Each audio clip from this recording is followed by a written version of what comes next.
सूर्य, नक्षत्र और राशियों का प्रबंध और कालचक्र। श्री पराशर जी कहने लगे, हे सुब्रत, अब मैं तुमसे सूर्य आदि ग्रहों की स्थिति तथा उनके परिमाणों का वृतांत कहता हूँ। सूर्य देवता का रथ 9000 योजन वाला है। उसके जुआ तथा रथ के मध्य भाग ईर्षा दंड 18 सहस्त्र योजन के विस्तार वाला है। रथ की धुरी 1.5 करोड़ 7 लक्ष योजन विस्तार वाली लंबी, जिसमें कि रथ का पहिया है, उस 3 नाभि, 5 अरे तथा 6 नेमी वाल अक्षय रूप स्वस्तर युक्त चक्र में समस्त कालचक्रों की स्थिति है।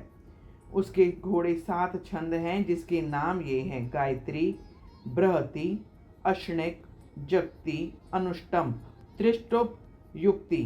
ये 7 छंद ही सूर्य के घोड़े कहे जाते हैं। सूर्य भगवान के रथ की दूसरी धुरी 35,500 योजन विस्तार वाली लंबी है। दोनों धुरों के सदृश्य ही उसके जुओं का आकार है।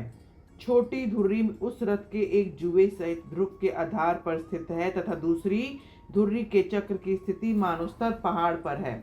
मानोस्तोत्तर पहाड़ पूर्व की दिशा में इंद्र की पुरी है, इसकी दिशा की और यम की पुरी स्थिति है। पश्चिम में वरुण की पुरी है तथा इसके उत्तर में चंद्रमा की पुरी है।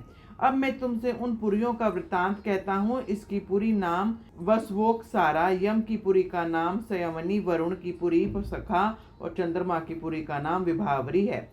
हे मैत्रेय, ज्योतिष चक्र सहित सूर्य भगवान दक्षिण में प्रवेश कर निकले हुए बाण के सुदृश्य तेजी से चला करते हैं।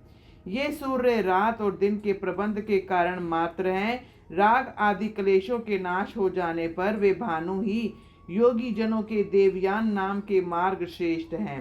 हे मैत्रेय, समस्त दीपों में सदा दोपहर और अर्धरात्रि के समय सूर्य देवता बीच नभ के सामने की ओर रहा करते हैं। इसी तरह उदय तथा अस्त भी एक दूसरे के सामने ही हुआ करते हैं। हे विप्र, संपूर्ण दिशाओं और विदिशाओं में जिस स्थान के प्राणी रात को समाप्ति होने पर सूरज को जिस जगह पर देखते हैं, वे ही उसका उदय समझते हैं तथा जहाँ दिवस के अंत में सूर्य छिपता होता है, वहीं उसका अस्त मान लिया जाता है। यथार्थ में सदा एक रूप से ठहरे हुए भगवान का ना उदय होता है ना अस्त। केवल सूर्य का दृष्टि पड़ना और सूर्य का दृष्टि ना पड़ना, उसके उदय और अस्त की स्थितियां होती हैं। सूर्य देवता के उदय होने तथा अस्त होने के अनुसार ही पूर्व एवं पश्चिम दिशाएं देखी जाती हैं। वैसे यथार्थ तो यह है कि सूर्य भगवान जिस तरह पूर्व दिशा में चमकते हैं और उसे प्रकाशित करते हैं, उसी तरह वे उत्तर एवं दक्षिण दिशाओं में भी प्रकाश किया करते हैं।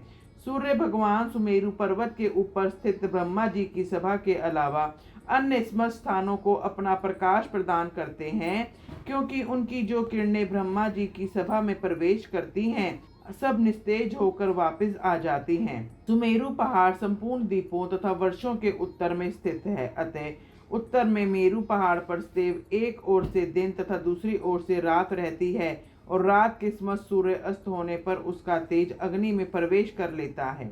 अतः उस समय अग्नि दूर से ही प्रकाशमान हो जाती है। इसी तरह हे ब्राह्मण, दिवस के समय अग्नि को तेज सूर्य भगवान में प्रवेश पा जाता है, इसलिए अग्नि के संयोग द्वारा सूर्य देवता अति तेज स्वरूप से चमकते हैं। इस तरह सूर्य देवता और अग्नि देवता के प्रकाश उष्णता युक्त तेज एक दूसरे से मिश्रित होकर दिन रात में वृद्धि पाते हैं। मेरु पर्वत के ऊपरी तथा दक्षिणी भूमध्य में सूर्य देवता के चमकते समय तममय निशा तथा युक्त दिवस क्रमशः जल में प्रविष्ट हो जाया करते हैं। दिवस के समय रात के प्रवेश से ही जल किंचित ताम्र वर्ण का दृष्टि गोचर होने लगता है, लेकिन सूर्य अस्त पर उसमें दिन का प्रकाश होता है। अतः दिवस के प्रवेश के कारण से रात के समय यह शुक्ल वर्ण हो जाते हैं। इसी तरह जिस समय सूर्य देवता पुष्कर दीप के बीच में जाकर भूमंडल का तीसरा हिस्सा पाकर लेते हैं तथा वह चाल एक मुहूर्त हो जाती है।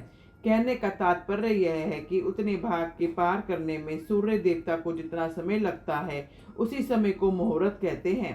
हे ब्राह्मण, कुम्हार के चाक के सिर पर भ्रमण करते हुए प्राणी के मानिंद घूमते हुए ये सूर्य देवता के पृथ्वी 30 हिस्सों का परिभ्रमण करने में एक दिन रात लेते हैं।